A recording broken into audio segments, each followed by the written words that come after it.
Bonjour, cette semaine, un podcast questions-réponses qui part d'un mail d'une auditrice qui m'a particulièrement touché parce qu'elle se trouvait dans une position difficile. Juste avant de vous lire ce mail et de vous dire les conseils que je donnerai à cette auditrice, si vous en avez l'envie, je vous demande un petit service. C'est de mettre la note maximale à Outils du Manager dans votre appli de podcast. C'est pas grand-chose.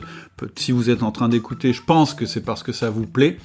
Mais malheureusement, ça suffit pas pour que nous ayons suffisamment de visibilité. Eh bien, il faut que vous fassiez ce petit effort de nous mettre un beau commentaire et une belle note. Voilà, c'était juste pour le petit message de début. Donc, je lis tout de suite ce message de l'auditrice. Vous allez voir, c'est assez touchant, mais vous allez voir que sa situation, je vous en parlerai en fin de podcast, s'est depuis bien améliorée. Alors, on y va. Bonjour Cédric, tout d'abord, merci pour vos podcasts. Je vous ai découvert via l'interview réalisée avec Pauline Legnaud. J'avoue, j'avais un peu lâché vos podcasts. J'ai une petite structure, 3 employés que je gère et avec qui je travaille. C'est-à-dire que j'ai le rôle au quotidien de manager et en même temps d'être la technicienne de l'entreprise. En ce moment, c'est très compliqué pour moi, c'est pour cela que je me permets de vous écrire. Ça fait 8 ans que j'ai la boîte, et depuis, elle a bien évolué. Nous avons déménagé pour un espace plus grand il y a presque 2 ans, et j'ai pu embaucher. Donc j'emploie plusieurs personnes, parce que je suis très demandé dans l'entreprise, et que mon agenda est rempli sur 4 mois. En quelques mois, la charge de travail plus la gestion de l'humain, tant au niveau des clients que des salariés, est devenue très difficile et je suis tombé peu à peu en dépression car il était très dur de garder le sourire au boulot et de gérer tout ce qu'il y avait à gérer. Et j'avoue, j'ai laissé un moment donné le bateau faire sa route tout seul et c'est très dur aujourd'hui de reprendre la barre. Surtout que j'ai l'impression que tout s'écroule sous mes pieds. J'ai dû me séparer d'une personne, ça s'est très mal passé, et j'avoue que dans l'état où j'étais, je n'ai pas réagi au mieux et je m'en veux un peu aujourd'hui. Et puis d'autres personnes, les personnes qui restent, sont très distantes avec moi. Ça fait des messes basses, tout en gardant un grand sourire devant moi, mais je sens bien que ça ne va pas et que je suis en train de les perdre aussi. J'ai mis en place les 1 à 1, ce qui a quand même aidé à débloquer certaines situations, mais par contre, les personnes s'expriment peu. D'ailleurs, un autre employé, qui a 4 ans d'ancienneté, m'a annoncé vouloir partir et j'ai très peur pour la suite. Parfois, je me demande si je suis fait pour ça, pour gérer des clients, pour gérer des gens, parce que je suis hypersensible, de nature solitaire et créative, et cette situation me ronge et ma santé en pâtit. Merci d'avance si vous êtes toujours en train de me lire, et éventuellement merci pour votre retour. Très belle journée à vous. Donc voilà, moi c'est un mail très clairement qui me touche beaucoup, parce que ça me désole toujours de voir un entrepreneur ou une entrepreneuse qui a le blues. En fait, ce qui nous caractérise justement, nous entrepreneurs, c'est notre énergie et notre envie de développement. Mais parfois, effectivement, cet enthousiasme, cet engagement, il est tellement fort qu'il peut aussi nous faire manquer de clairvoyance, qui peut nous faire des erreurs, et ça peut aller très loin. Je vais vous citer un exemple personnel, parce que c'est une des raisons pour lesquelles j'ai été touché par ce mail. Moi, j'ai connu ça quand j'ai été contraint de fermer un de mes sites, il y a 9 ans. Le site n'allait pas bien, et malgré tous nos efforts, on ne parvenait pas à redresser la barre. Donc la mort dans l'âme. J'ai dû licencier 5 personnes. J'ai dû réduire l'activité, et j'ai dû aussi réinjecter de l'argent personnel. Alors aujourd'hui, avec le recul, je regrette rien, parce que cette société, celle qui était concernée, a pu rebondir, et aujourd'hui, c'est une société qui tire la croissance de mon groupe. Donc avec le recul, je sais que c'était la seule chose à faire, et que j'ai bien fait. Mais à l'époque, je me souviens très bien que j'ai connu une très très forte tension, que mon moral était très affecté, très clairement, je dormais plus, je passais mon temps à étudier toutes les hypothèses, tout ce que je pouvais faire d'autre que de passer à cette phase très difficile. Ensuite, d'essayer d'imaginer ce que pouvait être l'avenir, Et en plus, comme les personnes avec qui j'étais le plus souvent, c'était mes salariés, ils étaient furieux de me voir envisager les licenciements. Ceux qui restaient étaient furieux de voir leurs collègues partir, ils m'en voulaient.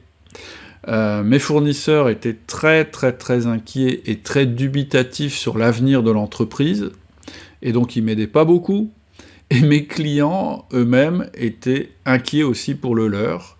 Et donc en fait, à cette époque-là, pendant cette période-là, j'ai été bombardé en permanence d'opinions très négatives, et c'était très très très difficile. Forcément, je vivais des moments très sombres.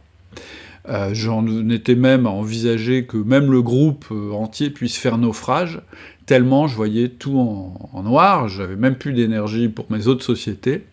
Et en fait, ma crainte, c'était que cette décision que j'avais prise de fermer le site, ça emmène tout le groupe, et que ce soit la fin, clairement la fin de toute mon entreprise, et quasiment la fin du monde. Voilà, c'était à ça que j'en étais arrivé.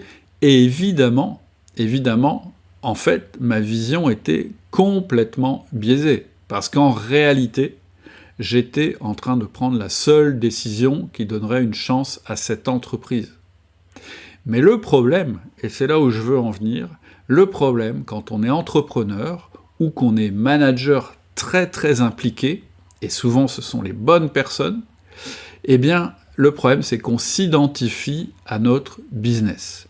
C'est-à-dire qu'on a l'impression que si notre business s'arrêtait, c'est comme si on allait mourir. C'est-à-dire qu'on croit que notre entreprise, c'est nous.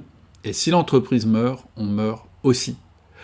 Et c'est à cause de notre investissement total dans notre entreprise ou dans notre rôle que l'on ressent cette chose-là. Et je me souviens très bien du jour où ça m'a percuté, du jour où je me suis dit « mais là je suis en train de délirer et je suis en train de complètement me laisser envahir par ce sentiment ». Et je me souviens très bien que j'étais en train d'essayer de faire le point, en fait, en écrivant pendant une nuit d'insomnie, et tout d'un coup, je me suis vu écrire « Si ton business meurt, tu restes vivant. Même si ta boîte s'arrête, tu gardes tes compétences. Même si tout s'arrête, tu auras créé tout ça. Et donc, même si le pire arrive, ce n'est pas le pire. C'est une péripétie dans ta vie, et tu sauras rebondir, tu sauras tout reconstruire. » Et en fait, ça a été pour moi réellement libérateur. En fait, en envisageant le pire, j'ai pu me projeter après le pire. Et vous savez quoi ? Eh bien, c'était presque agréable. Parce qu'à nouveau, je réussissais à me projeter en train de continuer à écrire mon histoire. Et du coup, ça m'a libéré parce que j'ai pu en parler autour de moi, et en particulier des personnes extérieures à mon business, parce que c'est important aussi, quand on fait le point, c'est de le faire soi-même, mais aussi de voir des personnes extérieures, d'expliquer ce qu'on est en train de faire pour valider la décision qu'on est en train de prendre. Ça permet de nous conforter dans notre décision. Et à partir du moment où on a passé ce seuil difficile, presque ce deuil à l'avance de se dire « oui, ça peut planter et tout peut s'arrêter », et de se dire que même si tout s'arrête, la vie s'arrête pas, eh bien à nouveau, ça permet de passer dans l'action, de repasser à un plan d'action. Et donc, à partir du moment où j'ai fait cette espèce de passage, j'ai pu affronter mes clients. J'ai pu aller les voir en leur dire « mais vous me parlez de vos craintes, vous arrêtez pas de me dire que c'est une catastrophe, mais en fait, rien n'est arrivé. Donc de quoi vous vous plaignez ? Vous me jugerez sur ce qui va se passer. Si je me plante, je vous autorise à me juger. » J'ai pu rassurer mes fournisseurs. Et j'ai pu même carrément leur dire « de toute façon, vous n'avez pas le choix, c'est soit vous me soutenez, ou bien vous vous mouillez pas. Vous faites ce que vous voulez, mais moi, la décision est prise. » Et j'ai pu aussi parler franchement à mes collaborateurs, à ceux qui devaient partir. Et donc j'ai pu affronter ça et leur expliquer, faire ce qu'il fallait pour les accompagner, parce que pour moi c'était important, c'est pour ça que j'ai dû injecter de l'argent, mais surtout j'ai pu parler à ceux qui allaient rester. C'est-à-dire que ceux qui restent, ils sont extrêmement importants. Ceux qui restent, c'est ceux qui vont vous aider à construire l'avenir. Et donc, j'ai pu partir sur un nouveau plan de développement avec eux, et aujourd'hui je sais que c'était la bonne décision. Alors, qu'est-ce que je conseille à cette auditrice ? En fait, voilà ce que je lui ai conseillé. En gros, je lui ai conseillé 5 choses. La première, c'est d'écrire son histoire. La deuxième, c'est d'envisager le pire. La troisième, c'est de raconter la suite de l'histoire. La quatrième, c'est de faire une réunion. Et la cinquième, c'est de parler en un à un. Alors, première chose, écrivez votre histoire. En fait, l'auditrice, en me faisant ce mail-là, elle a commencé ce travail. C'est-à-dire qu'elle a senti qu'elle allait pas bien, qu'il se passait des choses autour d'elle qui fonctionnaient mal, qu'elle était en détresse, et elle a eu l'impression qu'elle était en dépression. Alors quand on est en dépression, ça se substitue pas à un traitement, si réellement on est en dépression. Mon conseil, ça a été de lui dire de continuer à écrire. Pas à moi, mais à elle. C'est-à-dire que c'était intéressant qu'elle se raconte son histoire. La naissance de son entreprise, pourquoi elle a créé cette entreprise, son développement, ses péripéties, les embauches qu'elle a faites, ce qui s'est bien passé, ce qui s'est mal passé, les départs. C'est-à-dire que je lui ai dit, racontez-vous à vous-même l'aventure de votre entreprise. Parce que l'entreprise, c'est ce que vous avez créé et c'est ce que vous avez développé, mais c'est aussi ce que vous avez vécu et ce que vous avez appris. Et c'est à travers cette histoire que vous allez vous rendre compte qu'en fait, l'histoire, elle ne s'arrête pas là. Et que même si l'entreprise s'arrêtait, vous, votre histoire, elle va continuer. Donc, première chose, écrivez votre histoire. Pour faire le point, pour mettre noir sur blanc ce qui s'est passé et ce qui s'est passé avant cet état dans lequel vous êtes. Pour comprendre pourquoi. La deuxième chose, c'est un exercice qui est moins marrant, mais finalement, c'est un exercice extrêmement libérateur. C'est d'envisager le pire. C'est-à-dire de vous dire, bon allez, au pire, qu'est-ce qui se passe ? Et là, il faut vous lâcher. C'est-à-dire, c'est mettre noir sur blanc toutes vos angoisses. Et si tous mes collaborateurs me quittent ? Et si la banque me coupe les vivres ? Et si mon chiffre d'affaires est divisé par 2 ? Qu'est-ce qui se passe ? Et cela, vous l'écrivez noir sur blanc. Et tout ça, en fait, vous allez le mettre en face de votre histoire, des péripéties que vous avez déjà vécues, des difficultés que vous allez déjà rencontrer. Et en fait, assez vite, vous allez sentir que le pire n'est pas le pire, que vous êtes capable de faire face à ça, et que vous trouverez des solutions. Et donc, envisager le pire, en fait, ça permet de préparer le meilleur. Donc, notez, lâchez-vous, faites ce qu'on appelait avec Laurie un anti-brainstorming, c'est se dire, bon, dans le pire des cas, qu'est-ce qui se passe ? Dans le pire des cas, tu déposes le bilan, et puis tu te retrouves au chômage, et tu cherches un nouveau projet. Voilà, ça peut être ça, mais ça peut être autre chose. Dans le pire des cas, je dois réduire la voilure, et oui, et je prendrai moins de clients, et oui, et peut-être que le business sera moins facile, etc. Mais voilà, deuxième point, envisager le pire. Et une fois que vous aurez fait tout ça, vous allez pouvoir raconter la suite. Maintenant, il faut prendre du recul, et se dire, à travers ce que vous avez écrit, qu'est-ce qui est le plus important pour vous ? Est-ce que c'est l'argent ? Est-ce que c'est le plaisir du travail ? Est-ce que c'est de faire grossir votre entreprise ? Est-ce que c'est de satisfaire vos clients ? Faire une espèce d'introspection pour vous dire, à ce stade de ma vie, où j'en suis et qu'est-ce qui est important. Ensuite, après que vous ayez écrit ça, c'est quoi les conséquences sur votre business ? C'est-à-dire comment vous allez mener votre business en fonction de ce qui est important pour vous. Et là, vous allez pouvoir regarder ce que ça implique très concrètement comme transformation pour votre business. Vous êtes dans une situation où c'est difficile, où ça marche pas, donc il faut faire quelque chose, et il faut démarrer un petit plan d'action. Et je ne demande pas un truc compliqué. Vous allez tirer de ça les 3 objectifs principaux pour votre business, pour le trimestre à venir. Ça s'inscrit dans ce que vous voulez pour votre business dans le futur, mais pour l'instant, vous n'allez pas vous fatiguer à faire des plans sur 3 ans. Vous allez regarder comment vont se passer les 3 prochains mois, et pour ces 3 prochains mois, vous allez vous fixer au maximum 3 objectifs importants pour votre business, pas plus. Vous allez vous demander ce que ça veut dire pour vous, ça veut dire quelles actions vous allez devoir faire en fonction de ces 3 objectifs, et surtout, vous allez vous demander ce que ça veut dire pour votre équipe, et donc pour chacun de vos collaborateurs et chacune de vos collaboratrices, individuellement, parce que la suite, ça va être de faire une réunion. Et dans cette réunion, vous allez réunir votre équipe. Vous allez raconter votre histoire. Alors, moi, je vous déconseille de personnaliser le discours.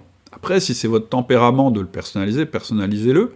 Mais je pense que surtout, il faut que vous racontiez l'histoire de l'entreprise. De dire, voilà, l'entreprise, ça a démarré comme ça, il y a eu ça, il y a eu ça, il y a eu ça. Et oui, effectivement, il y a eu des péripéties, et ça a été difficile ces derniers temps, il s'est passé telle chose. Et je pense que j'ai fait des erreurs. J'ai fait telle erreur. J'aurais pu mieux le gérer. Mais malheureusement, j'ai pas su le gérer au mieux. Et je comprends que vous puissiez m'en vouloir pour ça. Mais maintenant, on va passer à la suite. On va regarder devant. On va regarder ce qui va se passer demain. Et là, vous allez donner les nouveaux objectifs, parce que c'est à vous de fixer les grandes lignes. Et vous allez expliquer. Vous savez, on fera encore des erreurs, mais au moins on avancera ensemble. Et là, éventuellement, vous allez les faire participer sur ce que ça veut dire que les objectifs au quotidien. Vous verrez, tout le monde ne va pas forcément participer, mais c'est pas grave, parce qu'après cette réunion, vous les remercierez. Et vous leur direz, en un à un, je vous demande d'y réfléchir, et puis on en reparlera. Et donc, mon 5e conseil, c'est en un à un de reprendre le sujet, parce que vous allez vouloir développer ça avec chacun et chacune. En fait, l'objectif, ça va être de voir ce que veulent dire ces nouveaux objectifs pour chaque personne. Et le job, ça va pas être de vouloir absolument qu'un employé qui a 4 ans d'ancienneté reste. Ça va être de lui donner la chance de choisir et de sentir quel peut être son rôle à l'avenir, ou pas. Si vous avez un collaborateur ou une collaboratrice qui veut partir, proposez-lui de tenter cette aventure avec vous, si vous pensez qu'il ou elle en a les capacités. Ou bien si vraiment il ou elle décide de partir, demandez-lui, avec vous, d'organiser sa succession. Et trouvez quelqu'un d'autre qui aura plus la niaque pour vous accompagner. Ce que je veux dire, c'est qu'après avoir fait vos objectifs au niveau global pour votre petite structure, il va falloir en parler avec chacun et chacune pour voir ce que ça veut dire pour chacun et chacune. Et vous allez être surpris, vous allez avoir des gens qui vont se révéler, qui vont retrouver une nouvelle motivation, et puis peut-être qu'il y en a d'autres qui vont vous dire « non, moi je peux pas continuer, il faudra qu'on trouve une solution ensemble ». Donc en fait, mon conseil, avant tout, c'est de sortir de cet état de déprime et de dépression, et la manière d'en sortir, c'est surtout pas de s'ensevelir sous le travail. C'est au contraire de prendre du recul, prendre un week-end, prendre quelques jours, pour réécrire votre projet en prenant de la distance. De ne pas accorder d'importance aux messes basses, parce que ça, c'est pas important. C'est juste un comportement, c'est éventuellement un comportement, une conséquence d'une erreur que vous avez faite, mais on s'en fout, c'est pas grave les messes basses. Quand il y a des messes basses, ça veut dire qu'il y a des non-dits, et donc il va falloir faire parler les gens. Et donc, quand vous allez vous isoler pour faire ce travail, pensez à votre projet uniquement, et avec ce projet, vous pourrez envisager de refaire la conquête de votre équipe. Vous êtes chef d'entreprise, vous ne perdez jamais, soit vous gagnez, soit vous apprenez. Voilà pour mon conseil à cette chef d'entreprise, et figurez-vous qu'elle m'a répondu. Merci beaucoup Cédric, je suis très touché par votre réponse, votre mail m'a mis les larmes aux yeux, c'était pas l'objectif, mais vous avez mis le doigt exactement sur ce qui me pesait, et donc je me sens un peu plus libéré. Suite à la lecture de votre mail, j'ai repris mes 1 à 1 avec mes collaborateurs et collaboratrices. J'étais tellement chamboulé que je crois que j'ai fait tomber un peu le masque, et ça a été extrêmement bénéfique. Ils et elles se sont confiés, on a beaucoup discuté, et ils ont retrouvé le sourire, l'ambiance est beaucoup plus agréable, et moi je peux de ce fait me concentrer sur ma boîte, sur ce que je veux vraiment, et commencer à réécrire mon projet, et à prendre un tournant. Et voilà, ça c'est le meilleur cadeau que cette dame pouvait me faire. Et vous voyez que quelquefois, en montrant sa vulnérabilité, on génère des réactions qui nous étonnent de la part de nos collaborateurs. Ça peut arriver, et ça arrive souvent. Maintenant, je pense que voilà, la solution, elle n'est pas encore là, Mais en tout cas, je pense que cette personne, elle s'est remise sur les rails, elle a remis son équipe sur les rails, et je pense que l'avenir, il est abordé avec beaucoup plus de sérénité et surtout avec beaucoup plus d'enthousiasme. En tout cas, c'est ce que je vous souhaite. Voilà pour le podcast d'aujourd'hui, j'espère que ça vous a plu, j'espère que ça vous a inspiré. N'oubliez pas, si vous voulez vous aussi me poser des questions, n'hésitez pas, aujourd'hui je réponds à tous les mails, c'est encore possible. On a mis en place un forum parce que je pense que ça va être compliqué, de plus en plus compliqué que je réponde au fur et à mesure. Et en tout cas, si vous voulez avancer un peu plus avec Outils du Manager, moi je vous conseille de vous inscrire à ma liste d'emails privés. Pour ça, il faut vous rendre sur le site www.outildumanager.com et vous cliquez liste d'emails privés. Je vous dis à bientôt et je vous souhaite une formidable semaine.